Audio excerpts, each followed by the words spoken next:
본문은 너무 유명한 본문이고요. 이 본문을 딱 읽는 순간 예수님 그러면 진짜 신자입니다.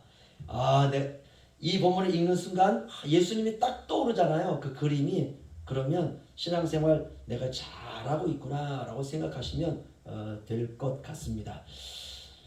주님이 공생애를 시작하시면서 기적과 병고침과 또 여러 가지 많은 충격적인 일들이 일어나자 사람들이 관심을 갖기 시작했습니다.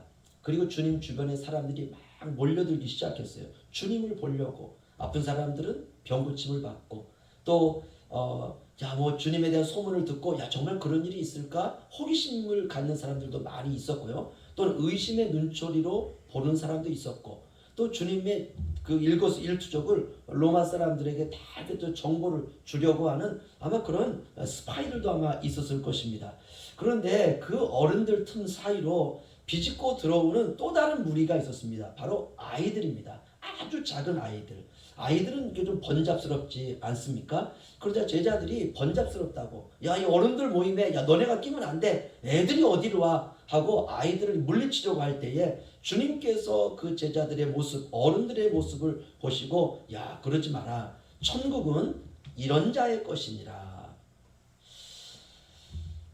사람은 큰 사람을 좋아합니다. 유명한 사람을 좋아합니다. 그러나 주님은 지극히 작은 소자에게 관심이 많습니다. 오늘 그 얘기입니다. 미가가 예언을 한 때는요, 예수님이 오시기 전 725년 전입니다.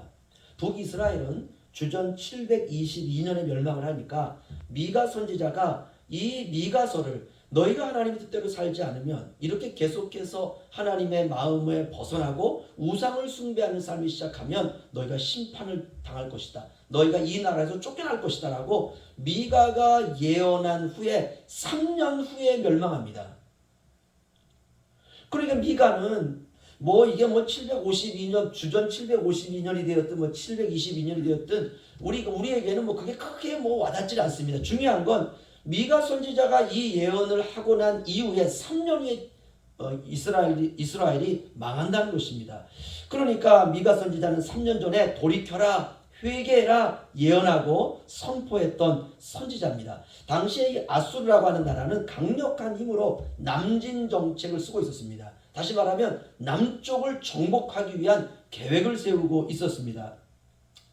그런데 그 남쪽 지역에 팔레스타인 지역이 들어갑니다. 그 팔레스타인 지역 안에 이스라엘이 포함되어 있습니다. 그러니까 국제정세는 굉장히 긴박하게 흘러갔고요. 이스라엘이 느끼는 체감은 두려움입니다. 아수르가 남진 정책을 펼치고 있다고 하는 그 사실만으로 전쟁이 일어날 것이라고 하는 불길한 예감이 드는 것입니다. 그러면 당연히 하나님을 믿는 백성들이니까 모든 것 다 제쳐두고 잘못하면 이 나라가 망할 수 있겠구나. 전쟁이 일어날 수 있겠구나. 우리가 다 죽을 수도 있겠구나. 그러면 오늘날 우리라면요. 기도원이라도 들어가서 그렇죠. 죽을 수도 있잖아요. 그렇죠. 기도원이라도 들어가서 전 국민이 거기서 주님 앞에 부르짖고 기도해야 되는 것 아닙니까? 아마 우리 같으면 그렇게 했을 것입니다. 전 세계가 보도를 냈는데 대한민국에 전쟁이 확실히 일어난다. 전쟁 일어날 확률 100%. 만약 그렇다면 이거는 우리가 귀담아 들어야 될 내용이지 세상에 그런 게 어디 있어.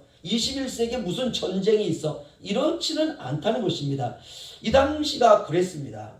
그야말로 엉망으로 불신앙으로 살던 그들에게 전쟁이 일어날지도 모른다는 이 소문이 그들에게 들리기 시작했습니다. 그런데 한 달이 지나가도 전쟁이 안 일어나고 1년이 지나가도 전쟁이 일어나지 않고 2년이 지나가도 아무런 문제가 없으니까 그건 거짓말이구나. 이게 인간입니다. 한치 앞을 모르는 거죠. 지금 당장 사람은 문제가 없으면 전혀 문제가 없다고 스스로 속는 것입니다.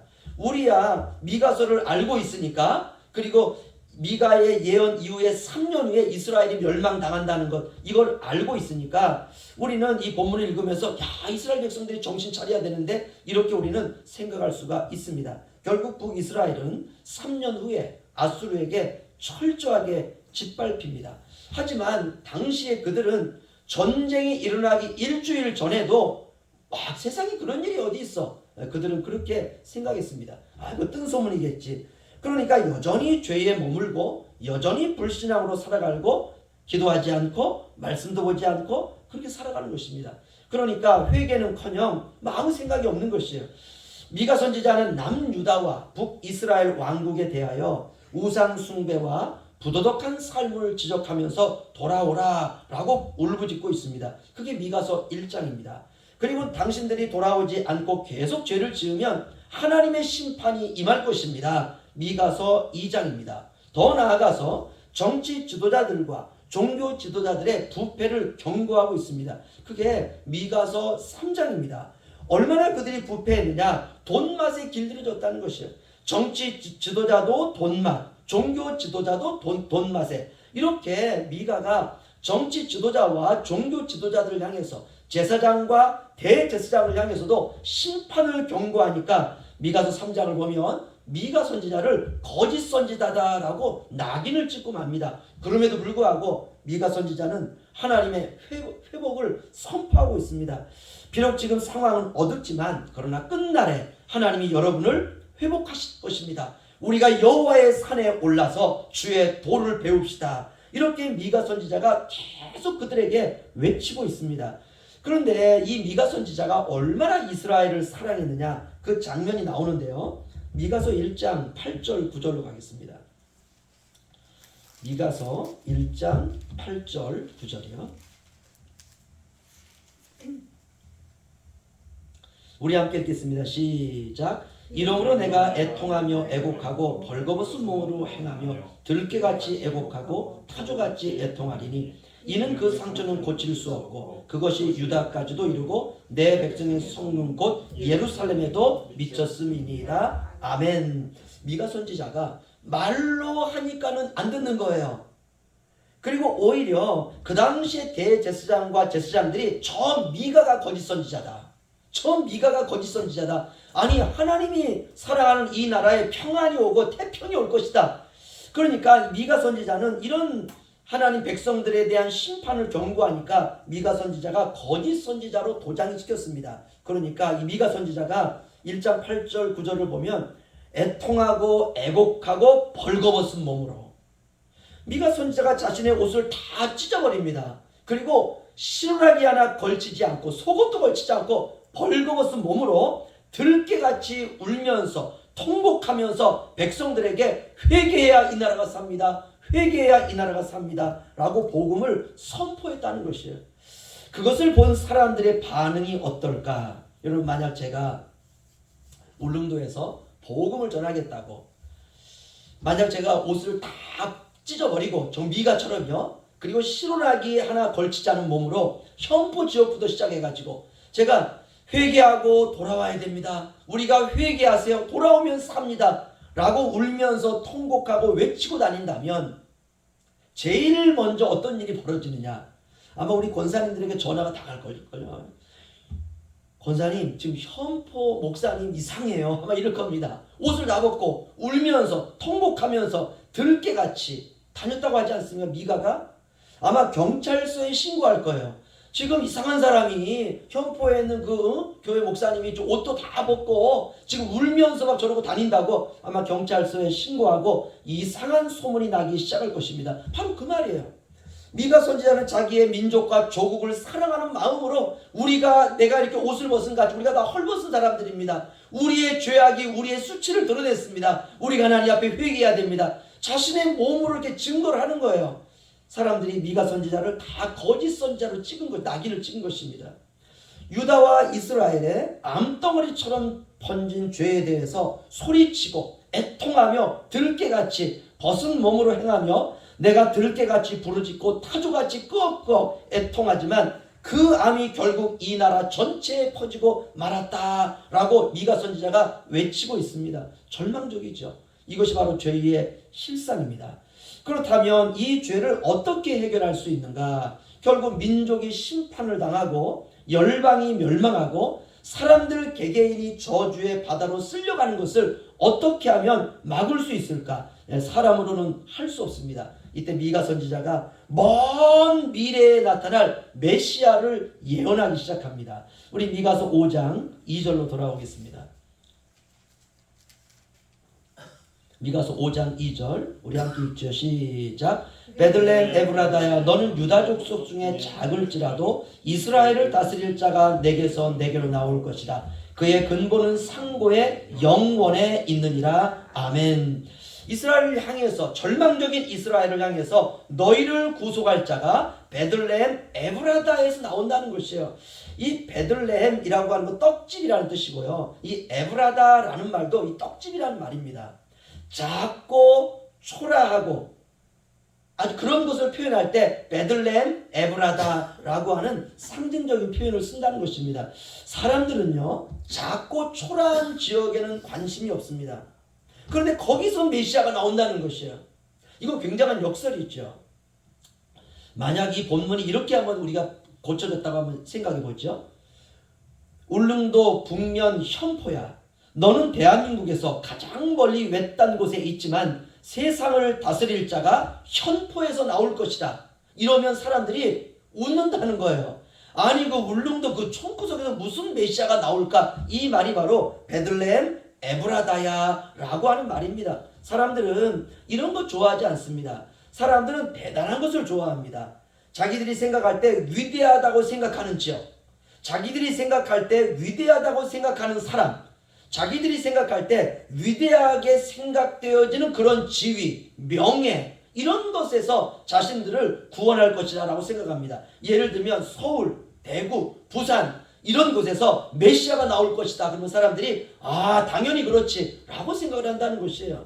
작고 초라하고 볼품없고 별 볼 일 없는 그런 지역에서는 거기서 뭐가 나오겠어? 아무것도 안 나와. 이런 의미죠. 그런데 이 본문에 보면 베들레헴 에브라다야 너는 유다 족속 중에 작을지라도 이 작다는 것입니다. 사람들은 작은 것에는 관심이 없습니다. 그런데 그 베들레헴에서 메시아가 나오는데 그의 근본은 상고의 영원이다. 그분이 하나님이라는 것이죠. 영원 속에 거하셨던 하나님, 그분이 우리를 구원하시기 위하여 먼 훗날 베들레헴에서 나온다는 것입니다. 이때부터 사람들은 베들레헴 작은 곳에서 메시아가 나온다고 기다렸습니다. 그분이 바로 예수 그리스도입니다. 그런데 주 예수 그리스도가 오시기까지 어떤 일이 벌어지느냐? 3절 4절 보시면은요. 우리 함께 읽죠. 시작. 그러므로 여인이 해산하기까지 그들을 붙여두시겠고 그 후에는 그의 형제 가운데 남은 자가 이스라엘 자손에게로 돌아오리니 그가 여호와의 능력과 그의 하나님 여호와의 이름에 위엄을 의지하고 서서 묵축하니 그들이 거주할 것이라. 이제 그가 창대하여 땅끝까지 미치리라. 아멘. 메시아가 오시기까지 어떤 일이 있느냐? 여인이 해산하기까지 그들을 붙잡아 준다는 것이에요. 다시 말하면 고난의 세월을 지나가야 된다는 것입니다. 이때로부터 720년이 지난 이후에 예수님이 정말 베들레헴에서 마구간에서 태어나십니다. 하나님의 말씀은 절대로 땅에 떨어지지 않습니다. 어떤 사람들은 미가의 예언을 흘려넘긴 사람도 있었지만 어떤 사람들은 자손 대대로 자기 자식에게 야 베들레헴 에브라다라고 하는 곳에서 메시아가 나온다. 네가 자식을 낳으면 꼭 자식에게 전해라. 이랬던 사람들도 있다는 것입니다. 마태복음 2장을 제가 읽어드리면요. 이런 기록이 있습니다. 헤로드 왕 때 예수께서 유대 베들레헴에서 나심에 동방으로부터 박사들이 예루살렘에 이르러 말하되 유대인의 왕으로 나시니가 어디 계시냐? 우리가 동방에서 그의 별을 보고 그에게 경배하러 왔노라 하니 헤로드 왕과 온 예루살렘이 듣고 소동한지라. 왕이 모든 제사장과 백성의 서기관들을 모아 그리스도가 어디서 나겠느냐 물으니 이르되 유대 베들레헴이오니 이는 선지자로 이렇게 기록된 바 또 유대 땅 베들레헴아 너는 유대 고을 중에서 가장 작지 아니하도다. 내게서 한 다스린 자가 나와서 내 백성 이스라엘의 목자가 되리라 하였음이니이다. 아멘. 멸망으로 쓸려갈 수밖에 없는 이스라엘을 구원할 수 있는 분은 바로 오직 예수 그리스도밖에 없다는 것입니다. 왜 그렇습니까? 그들의 죄악은 스스로가 해결할 수 없습니다. 그것은 우리들도 마찬가지입니다. 우리의 죄를 우리 스스로 왜 씻을 수가 없을까? 이스라엘은 당시에 제사 제도도 있고요. 제사장도 있고 대제사장도 있고 종교 제도도 있었습니다. 그런데 그런 제도와 제사만으로는 죄를 씻을 수가 없다는 것이에요. 물론 일시적으로 해결할 수 있을지는 몰라도 영원한 속죄를 이룰 수가 없다는 것입니다. 동물의 피로 인간의 죄가 근본적으로 속전되는 것은 아닙니다. 이 모든 제사는 예수 그리스도를 모형으로 하는 상징적인 것이었습니다. 모든 제사 제도 속에 메시지가 있어요. 그게 번제가 되었든 화목제가 되었든 그것이 소제가 되었든 5가지 이스라엘의 제사가 되었든지 간에 그 속에는 한 가지 메시지가 있습니다. 그것은 바로 예수가 오신다. 예수가 그리스도다. 예수가 메시아다. 그분이 모든 제사의 원형이고 그분이 실체다. 그분이 오셔서 자신이 제물이 되어서 영원한 속죄를 이루실 것이다. 우리가 그때까지 기다려야 된다. 믿음을 잃지 말고 우리가 기다리자. 그분은 반드시 오신다. 어디에 오시는가? 언제 오시는가? 그분은 해산할 여인이 진통이 따르듯이 해산의 고통에 그런 시련의 역사의 기간이 우리에게 온다는 것입니다. 우리는 그 모든 시련의 세월을 참아야 된다는 것이에요. 그분은 바로 유대 땅 베들레헴에 오신다는 것입니다. 그런 작은 별 볼 일 없는 곳에 과연 예수가 오신다는 말일까? 사람들은 그렇게 생각했다는 것이에요. 그러나 너희의 생각과 하나님의 생각은 다르다. 베들레헴, 미가 선지자가 예언한 바로 그곳에 주님이 오신다. 그분이 오셔서 너희의 모든 죄를 구속하시고 대속하실 메시아이시다. 그런데 드디어 마태복음 2장 1절에 6절을 보면 바로 미가의 예언이 성취되었다는 것입니다. 그분이 오셨습니다. 그런데 그분이 오시자 헤롯 왕이 자신의 왕의 자리에 위협을 느껴서 주님을 죽이려고 하는 계획을 그가 꾸미게 됩니다. 참 이상하죠? 메시아를 기다렸던 사람들이 오히려 메시아가 나오자 그를 죽이려고 했다는 것입니다. 결국 사람들은 주님을 십자가에 매달아 버리고 맙니다. 왜 그랬을까? 자기들의 기대와 달랐다는 것이에요. 여러분, 베들레헴이 그렇습니다. 그런 작은 촌동네에 그리스도가 과연 나오실 수 있을까? 그러나 그렇지 않습니다. 우리 주님은 작은 것에 관심이 있으세요. 하나님이 작은 동네에 관심을 갖고 계시듯이 우리 주님은 작은 것에 굉장히 많은 관심을 가지고 있습니다. 누가복음 16장 10절을 보면 주님이 이렇게 말합니다.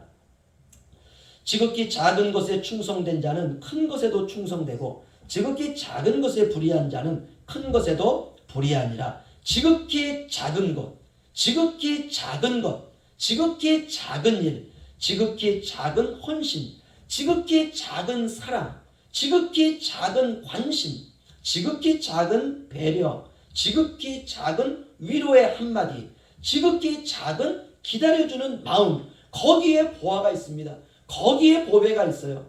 인간의 근본적인 죄의 문제의 해결은 베들레헴에 탄생할 예수 그리스도에게 있습니다. 그분이 능력이시고 그분이 인생의 해답이시고 그분이 모든 것의 근원이시고 누구든지 그분에게 돌아가면 삽니다. 우리는 그분을 의지하여 살아야 됩니다. 그러면 후회가 없어요.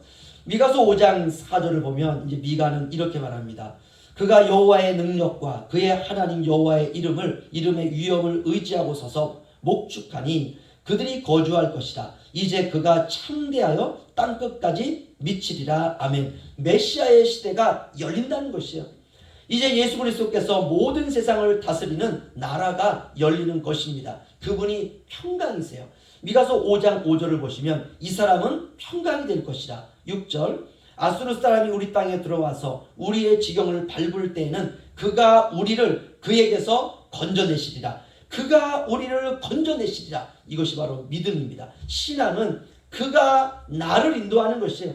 성경은 전부 이 한마디로 압축됩니다. 그가 나를, 그가 우리를. 시편 24편을 보면 이런 말씀이 있지. 23편에 그가 나를 푸른 초장과 쉴만한 물가로 인도하시리라.